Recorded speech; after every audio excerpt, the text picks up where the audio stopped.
Im Auslieferungszustand kommen die Multiroom-Lautsprecher im sogenannten Ökomodus.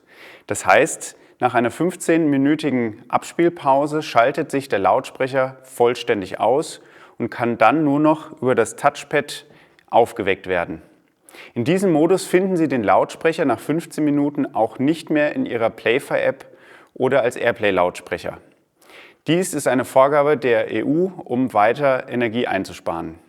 Möchten Sie Ihren Multiroom-Lautsprecher jederzeit verfügbar in Ihrem Netzwerk haben, müssen Sie diesen in den sogenannten Multiroom-Modus versetzen.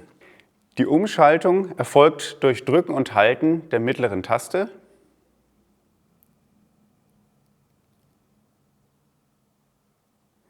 bis die Preset-LEDs vollständig runtergezählt haben und der Lautsprecher die Umschaltung mit rotem Blinken quittiert. Der Weg zurück zum Ökomodus erfolgt analog und wird mit einem grünen Blinken quittiert.